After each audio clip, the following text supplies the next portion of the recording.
Welcome, everyone. We are live. It is Tuesday. My word, it is Tuesday already, right? Listen,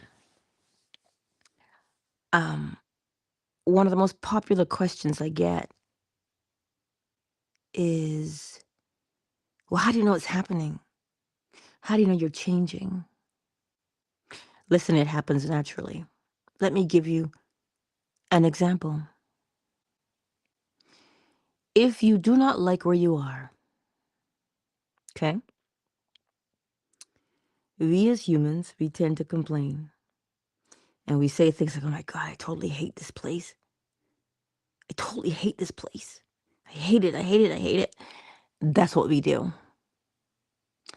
And then something happens that takes you out of where you are at.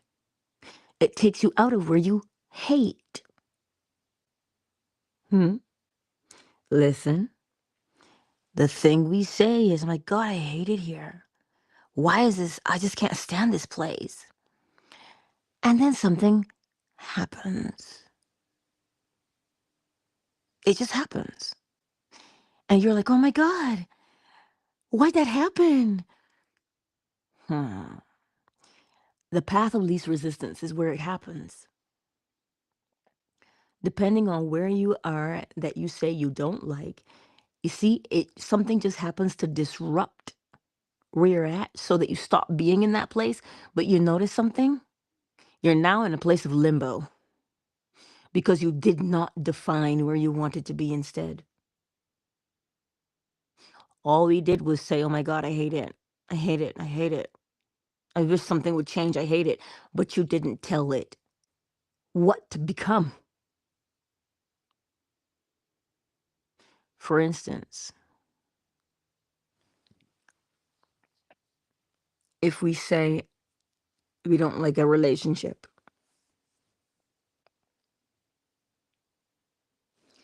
something happens and that relationship ends, seemingly coincidentally. When in actuality, it ended because of what? What you felt to be true. I don't like it anymore. That was your prayer. I don't like it anymore. And so then it changes and it becomes something else. And then we say, well, how did it end up here? This is no better.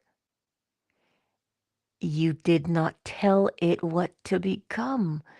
Your only focus was to get out of where you were, but not to go somewhere. You just wanted to get out of where you were. So it was not a coincidence that something happened, right? Whatever you're closest to is what happens. Whatever you're closest to is what happens. So if your quote unquote, pardon me, prayer is, I just love this. I love coming home to this. I love doing this. I love being here. Something happens that will cause you to remain where you are, what you like. It happens naturally. So when people hear Neville Goddard and he says to remain faithful to the state of the wish fulfilled, your wish is not something that you conjure out of nowhere. Your wish is something that happens according to your life and what you're living with. It is very intriguing if you would observe it, right? Sometimes people say, oh man, I really don't want to go to work today, or blah, blah, blah, blah, blah. And then you realize you get there late and you were delayed, right? Something happened and you were just delayed. Or something happens, depending on The momentum behind that thing, how long you've been saying it, how long you've been feeling it. Nothing happens coincidentally. It happens because we call it into existence, but we don't know that that's what we're doing. If we're thinking, man, I can't afford to get pulled over right now. Now, if that was just a one-off thing and you're just, whatever. But every time you're on the road, your focus is, man, these cops can't get pulled over, blah, blah, blah, blah, blah. You're driving home and then, whoop. Where was your attention? Your attention was on the police. So you see, naturally, if that's where you're always leaning towards, naturally, where you're leaning towards is what you're going to experience. There's no special technique. I know every day I tell you, step one. Where is it that you don't want to be? You're the one saying it every day. Man, I won't be here. Like, I know somebody who says all the time they hate life and they don't want to live anymore. And do you know that they're always sick? Something is either always hurting or some kind of new thing is happening to them. Why is that? Because they've spent so much time building momentum into that one prayer, talking about they don't like life. And then they don't understand why they're ill. They don't understand why they feel the way they do.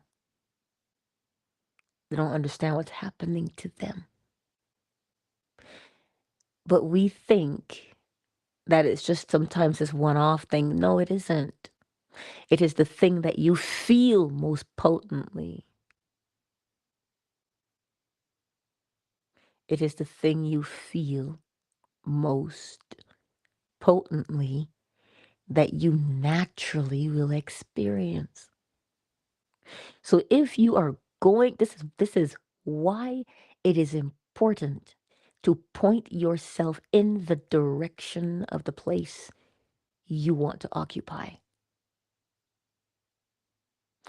If you are busy complaining about where you are and what you don't have, this is why the scripture tells you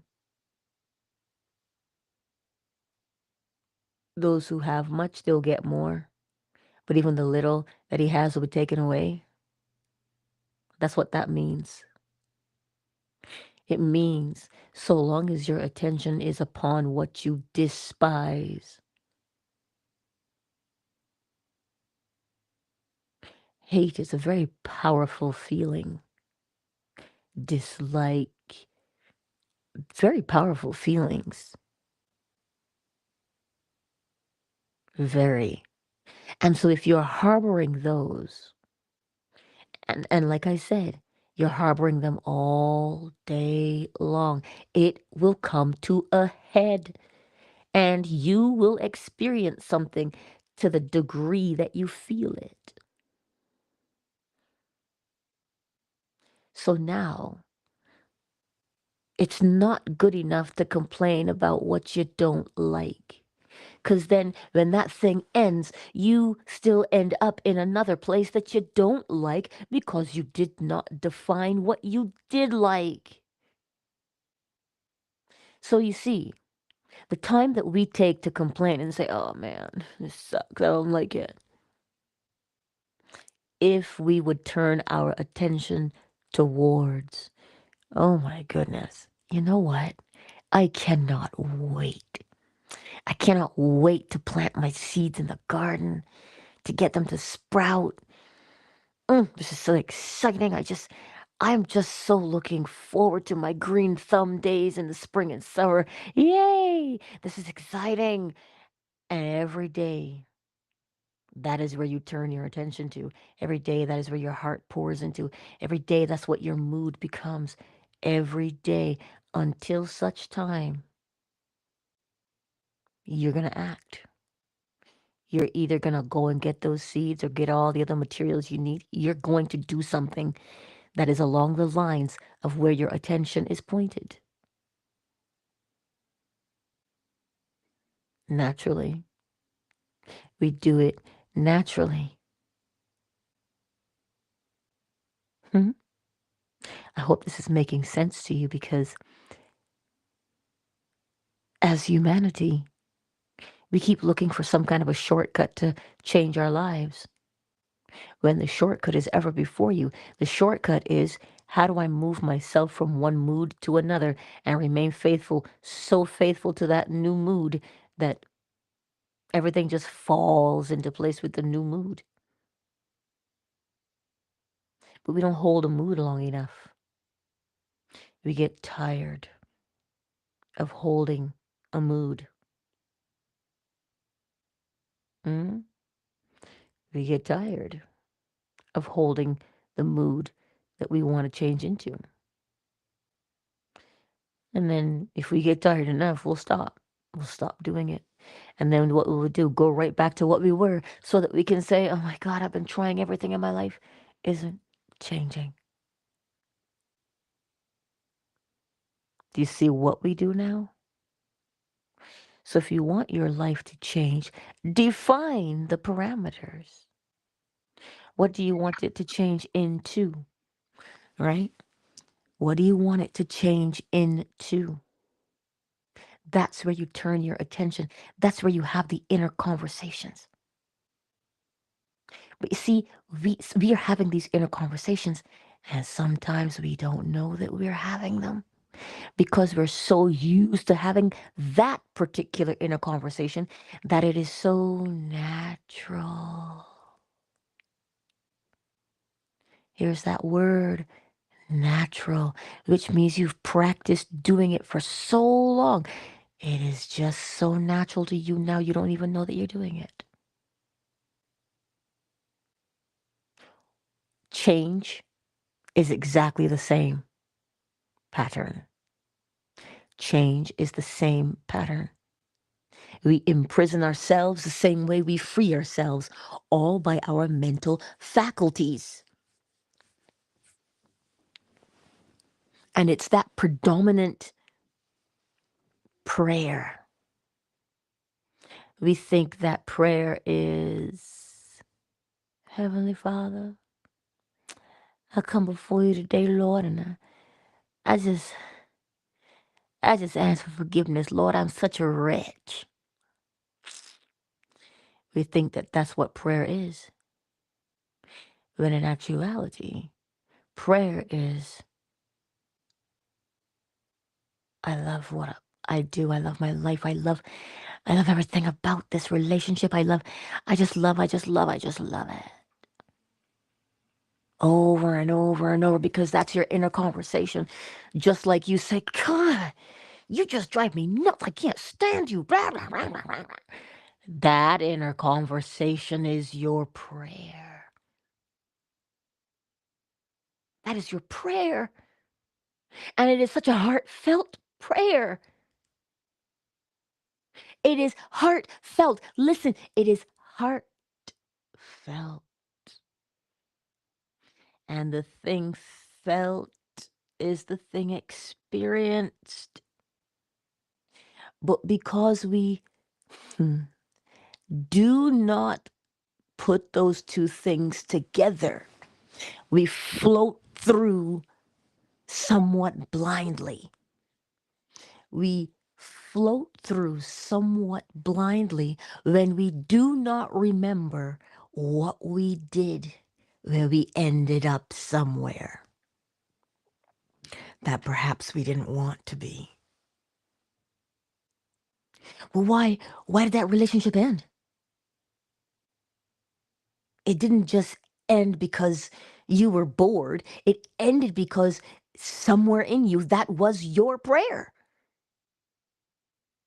The same way the relationship began because something in you wanted it to begin.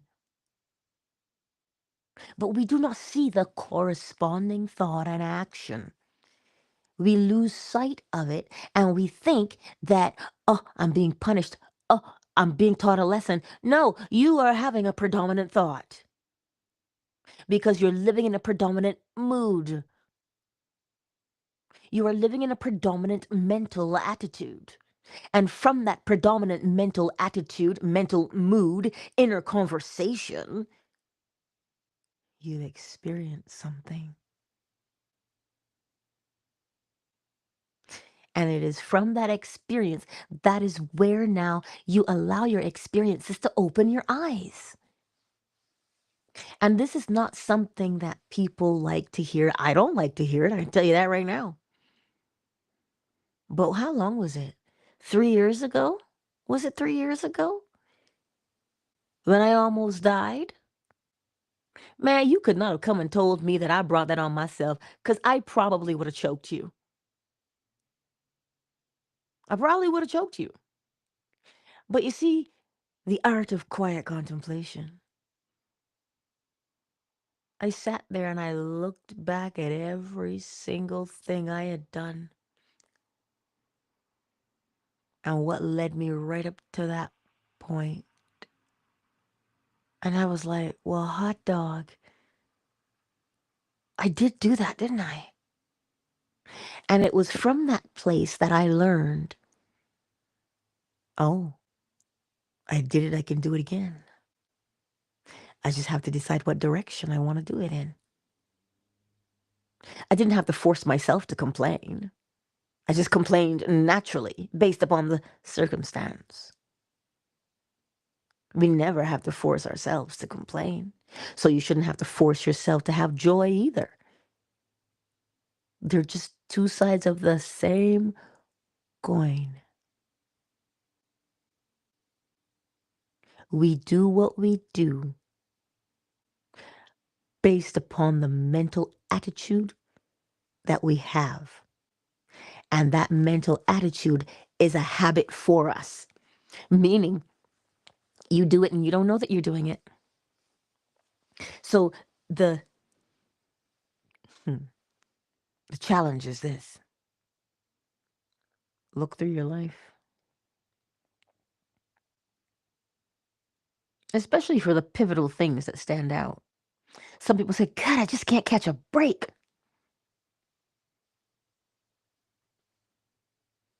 Do you think they say that? And they're like, I don't know if I believe that. I don't know if that's the kind of affirmation I want to say. But that is an affirmation. An affirmation is just you confirming what you believe to be true. So when they say things like, just can't catch a break. Why do these things always happen to me? You see, that is an affirmation. And it is not a blind affirmation either. It is an affirmation that they know to be true because they see the evidence of it. But the evidence of a thing only appears because we believe it to be so. And here is the great news. The same thing, the same pattern and process that imprisons is the same pattern and process that frees. Well, we think our way into captivity or we think our way to freedom. Either or. You just have to choose. And so when we start talking to ourselves like we always do, what is it that you're saying all the time? So when you're saying it all the time, the more you say it, the more evidence you will see of its existence. Thereby, it is now real to you. It is your affirmation. It is your prayer.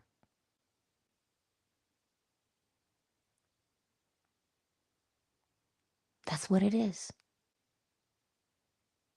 So then, this is why we rehearse. Remember, step one, identify the problem. Why does this always happen to me? That's the problem. You can see it now enough to say, why does what always happen to you? Define it. Don't just say, why does this always happen to me? What is happening to you?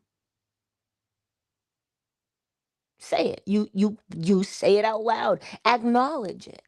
And when you acknowledge what is always happening to you, now you can choose what you would like to happen instead.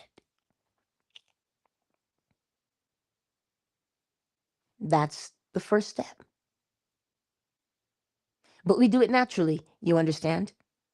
I'm just breaking it into steps to show you what we do as people naturally. So then, step two, who do you want to become? Can you see it in your mind's eye?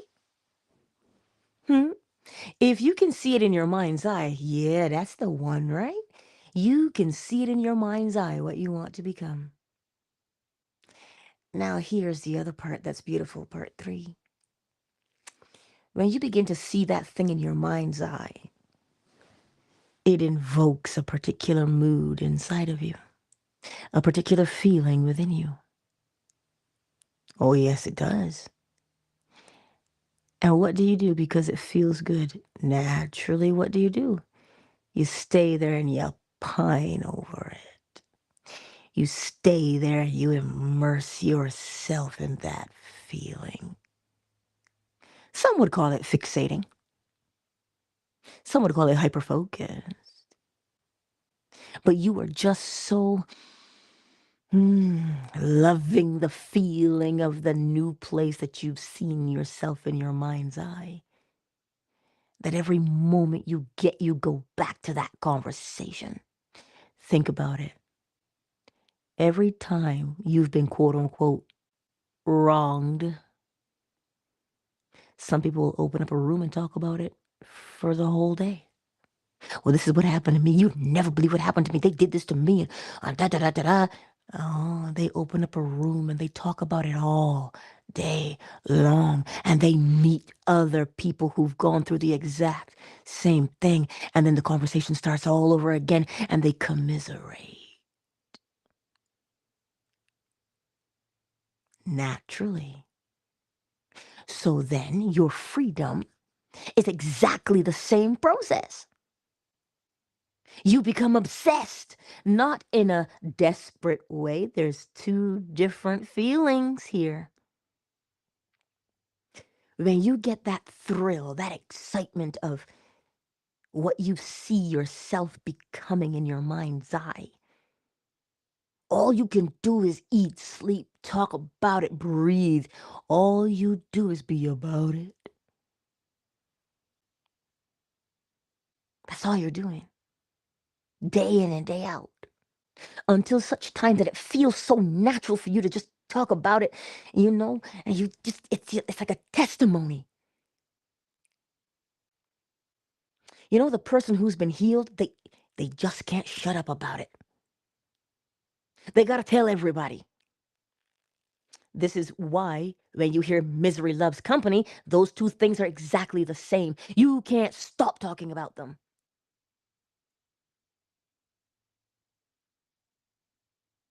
But they both give exactly the same quote unquote effect or consequence. You will experience that which you believe to be true.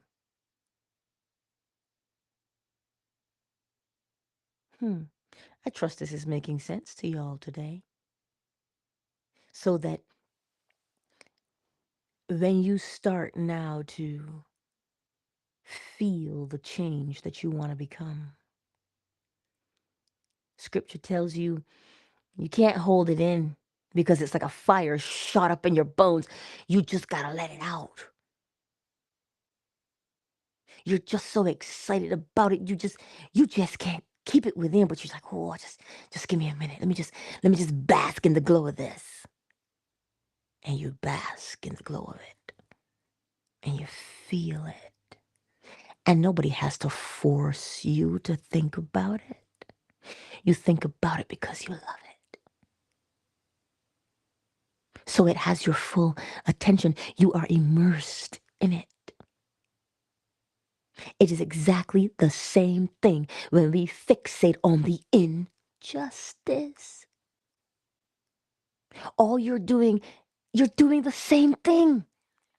It's either you are bitching and moaning about the injustice or you are celebrating the testimony, the thing that you want to become, and you are so engrossed in it. See, this is polarity. They look like you're doing two opposite things, but you're not. You're doing one thing. You've allowed the thing that you believe to be true to hold you in its thrall. So much so that you talk about it. You think about it every chance you get.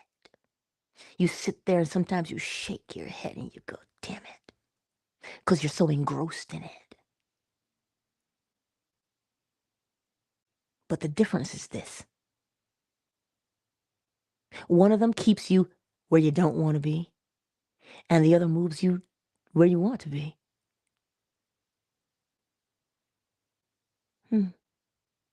One of them will keep you where you are in your present situation, and the other will move you into a new situation. So you get to choose, you get to decide. Oh, but Angela, I can't shake it. The reason you can't shake it is because you've been holding it for such a long time. It's so natural to hold it. It is so natural to hold it. You don't want to let it go. That's why we can say, better the devil you know than the one you don't. That's why we say dumb things like that. Only because we've known that devil for so long, it scares us to, quote unquote, know another devil. It's not a devil. It is a simple mind set. It is a simple mental attitude. And don't you for one moment think that I don't know what I'm talking about. Don't you get it in your heads that, oh, Angela preaching today. I'm talking to myself. You think I don't fixate? You don't think I argue with people in my head? And then I have to have the argument in real life? The difference is I can see exactly what the hell I'm doing. That's the difference. And I say to myself, girl, if you don't stop it, is this what you really want? That's how I talk to me. Is that what you want? Fine. If you want that, well, keep practicing. Keep practicing that if that's what you want. And then I come to my senses and I say, no, it isn't what I want. Okay. That's not what I want. Okay, help me. Let me get my mind in the right place. What kind of conversation do I want to have instead? And then I start to feel the beauty of where I want to be. And I start to have that conversation. But you see, that conversation is so new. It doesn't last all that long because then I can hold it for a minute or two and then bam, I go right back to the one that has me rooted in it. Yeah. It goes for every experience. It goes for our health. Listen, there's some people who weren't sick that have nothing to talk about. Hello? I'm telling you what it is. As we say in Barbados, I'm telling you, I ain't asking you. People will have nothing to talk about if they did not complain. But the practice is this: rejoice more than you complain, and you will change your life. Because right now, as humanity, we are complaining more than we rejoice. So you see, it happens naturally. It can't happen any other way. William Blake says we become what we behold. So if you're always looking at a particular thing, you're going to become it. The Bible story with Jacob tells you the exact same thing, just with sticks and spots and goats. Or is it sheep he had? And Laban said to him, well, you can have all the spotted, sickly ones. So you know what Jacob did, right? Man, you got to, listen, you got to get the mind of Jacob in you. Jacob said, oh, really? He said to himself, really, the sickly and the spotted? You think that the spotted are sickly. I know better. So when I get these things out here, I'm going to put spots in front of them, but they'll be strong.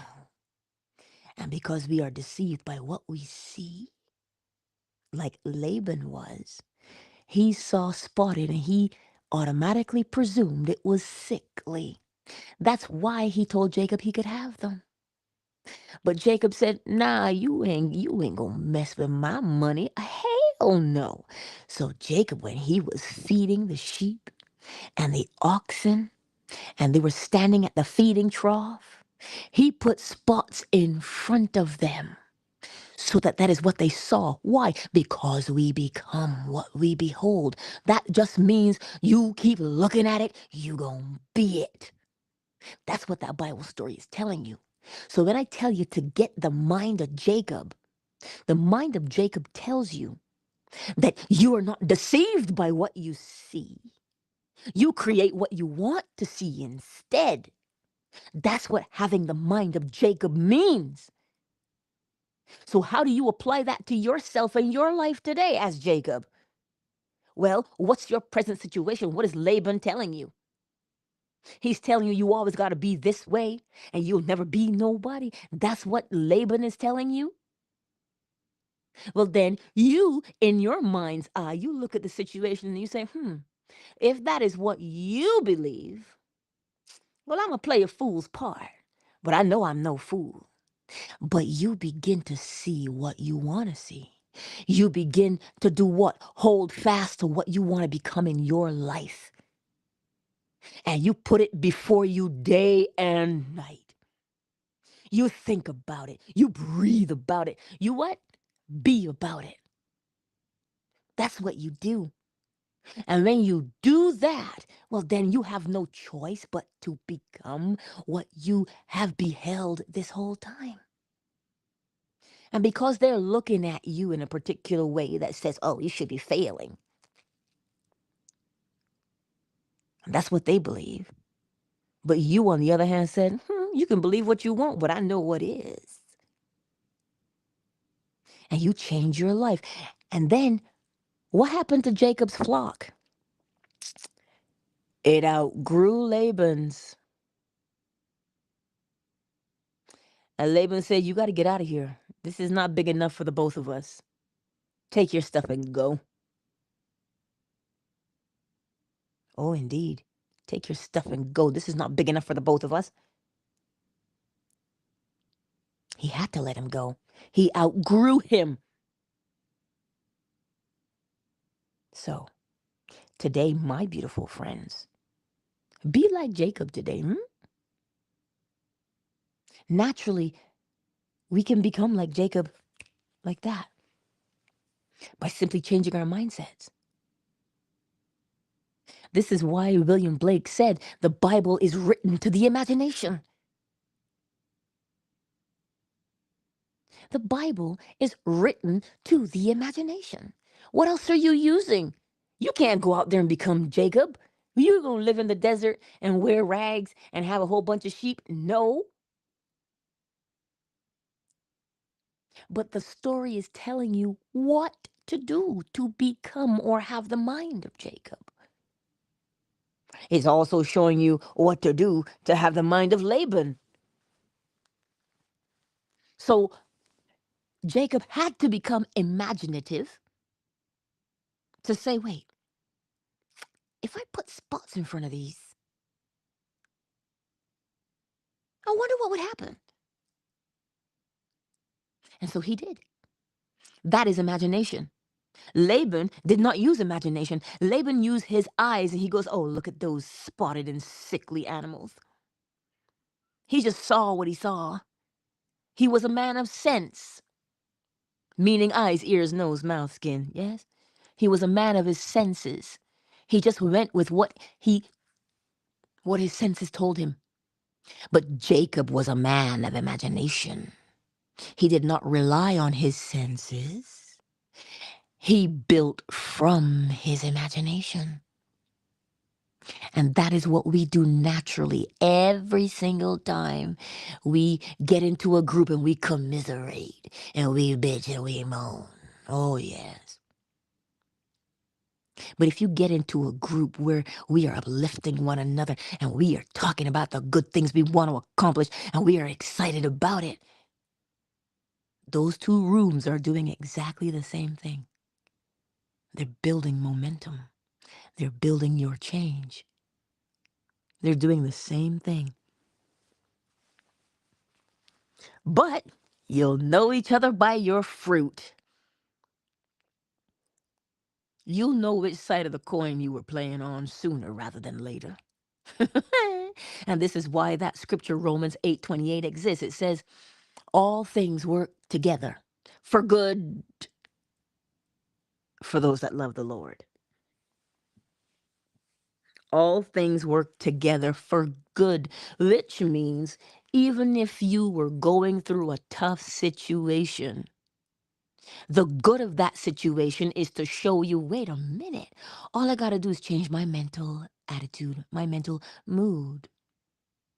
And the thing that was meant to be harmful can no longer harm me. Because you're not seeing it as harmful anymore. You've become like Jacob.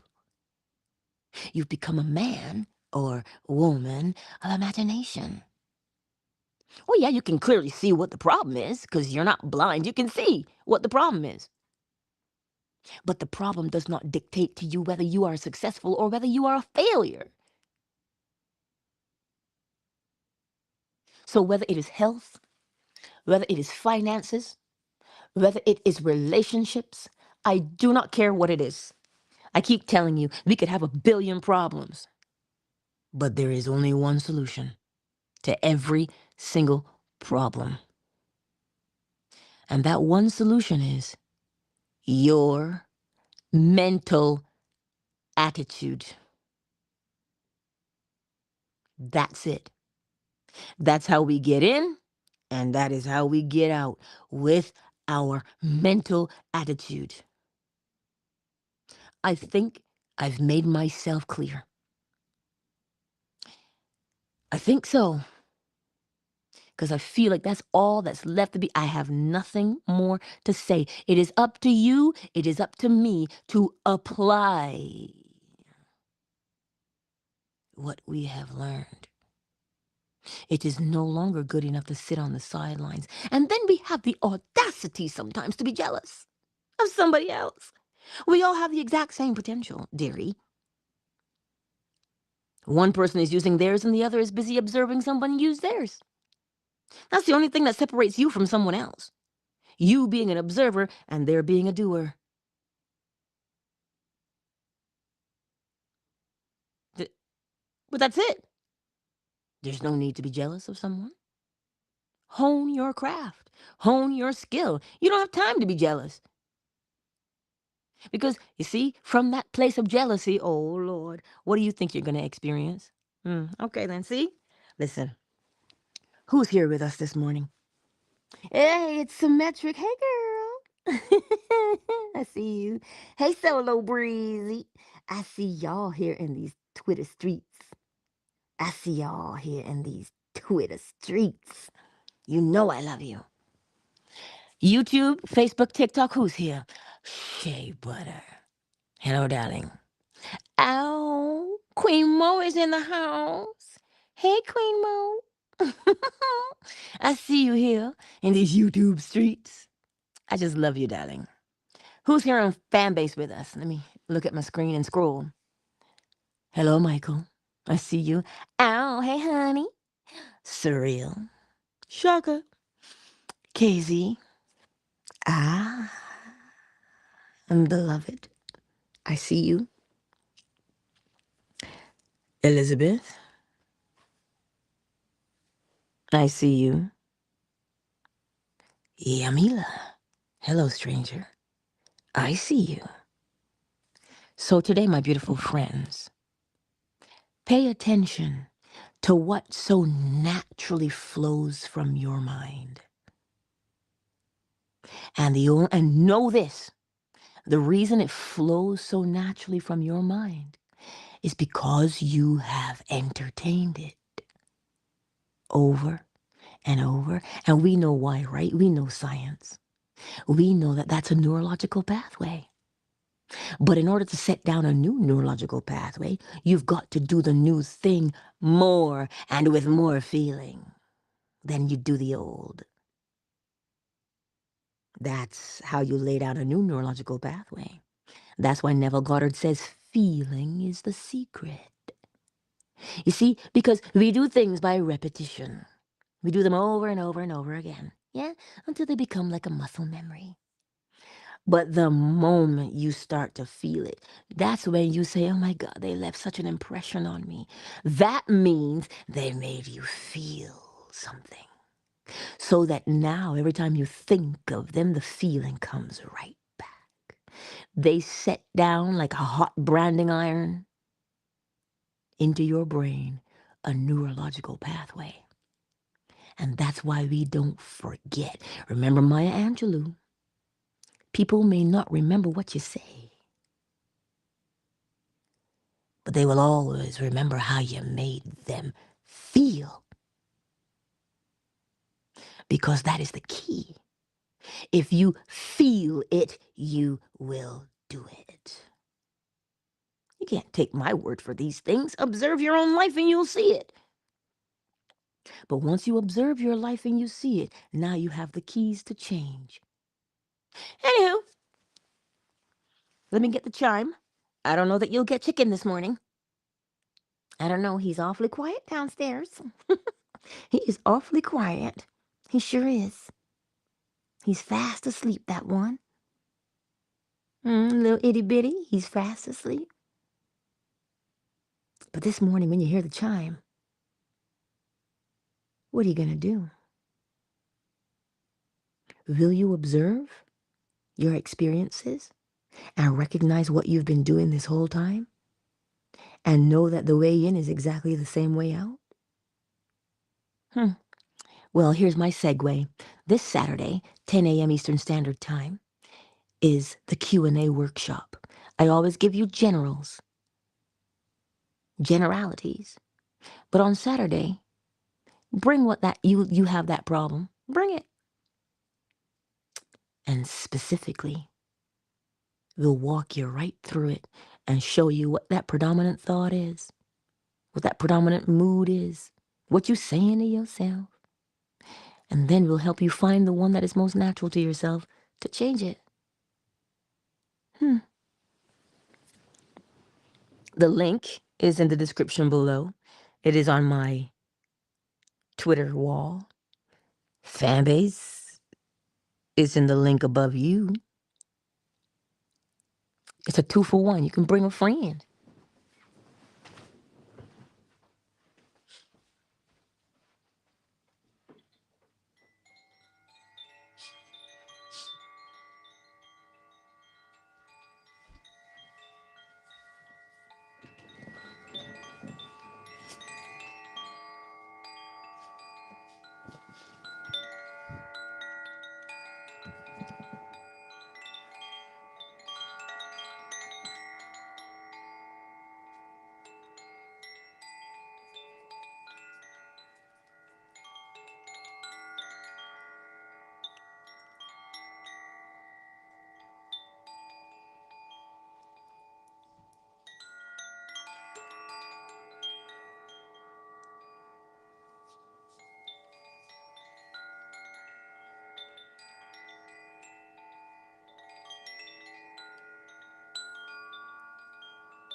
Countdown initiated. 5, 4. Thank you for these amazing 4 years, Angela. You're so welcome.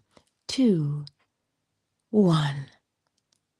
Twitter, YouTube, Facebook, TikTok, Fanbase. You know I love you all. Twitter, I'll see you in the morning. Much love.